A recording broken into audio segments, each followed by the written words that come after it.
ನಮಸ್ಕಾರ ಸ್ನೇಹಿತರೆ, welcome back to one more rapid revision video. ಇವಾಗ ಆರ್ಟಿಕಲ್ 19 ಕ್ಲಾಸ್ 1 ಕ್ಲಾಸ್ 4 ಬಗ್ಗೆ ನೋಡ್ತಾ ಇದ್ದೀವಿ. ಇದೇನು ಹೇಳುತ್ತೆ? Right to move freely throughout the territory of India. ಅಂದರೆ ನೀವು ಭಾರತೀಯರಾಗಿದ್ದು ಭಾರತದ ಟೆರಿಟರಿ ಒಳಗಡೆ ಎಷ್ಟು ಬೇಕೋ ಅಷ್ಟು ಫ್ರೀಯಾಗಿ ಮೂವ್ ಆಗ್ಬೋದು. ಫಾರ್ ಎಕ್ಸಾಂಪಲ್, ನೀವು ಕನ್ನಡಿಗರಾಗಿದ್ದು ಮಹಾರಾಷ್ಟ್ರಕ್ಕೆ ಹೋಗ್ಬೇಕಾ, ಹೋಗಿ. ನೀವು ಕನ್ನಡಿಗರಾಗಿದ್ದು ಜಮ್ಮು ಕಾಶ್ಮೀರ್ಗೆ ಹೋಗ್ಬೇಕಾ, ಹೋಗಿ. ನೀವು ಕನ್ನಡಿಗರಾಗಿದ್ದು ಅಂಡಮಾನ್ ನಿಕೋಬಾರ್ಗೆ ಹೋಗ್ತೀರಾ, ಹೋಗಿ.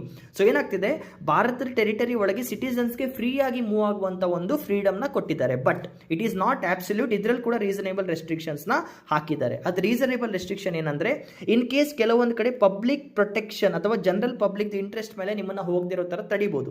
ಫಾರ್ ಎಕ್ಸಾಂಪಲ್, ಈಗ ಎಲ್ಲೋ ಒಂದ್ ಕಡೆ ಹಲ್ಲೆ ಆಗ್ತಿದೆ, ಅದ್ರ ಒಳಗೆ ನೀವು ಅಲ್ಲಿ ಹೋಗೋಕ್ಕಾಗಲ್ಲ, ಸ್ಟ್ರೈಕ್ ಆಗ್ತಿದೆ ಅಂದ್ರೆ ಅಂತ ಜಾಗಗಳಲ್ಲಿ ನಿಮ್ಮನ್ನ ಹೋಗದೆ ತಡಿಬಹುದು. ಅಥವಾ ಎಸ್ಪೆಷಲಿ ಟ್ರೈಬಲ್ ಏರಿಯಾಸ್ಗೆ ನಿಮಗೆ ಹೋಗಕ್ಕೆ ಬಿಡಲ್ಲ. ಟ್ರೈಬಲ್ ಏರಿಯಾಸ್ ಅಂದ್ರೆ ನಾರ್ತ್ ಈಸ್ಟರ್ನ್ ಸ್ಟೇಟ್ಸ್ ಏನಿದೆ, ಇಲ್ಲಿ ರೆಸ್ಟ್ರಿಕ್ಷನ್ ಇದೆ. ಯಾಕಂದ್ರೆ ಟ್ರೈಬಲ್ ಪೀಪಲ್ಗೆ ಅವ್ರದ್ದೇ ಆದಂತ ಒಂದು ಕಲ್ಚರ್ ಮತ್ತೆ ಟ್ರೆಡಿಷನ್ ಇರುತ್ತೆ. ಅದನ್ನ ಸೇಫ್ ಗಾರ್ಡ್ ಮಾಡೋಕ್ಕೋಸ್ಕರ ನಮ್ಮನ್ನ ಅಲ್ಲಿ ಜನರಲಿ ಬಿಡಲ್ಲ.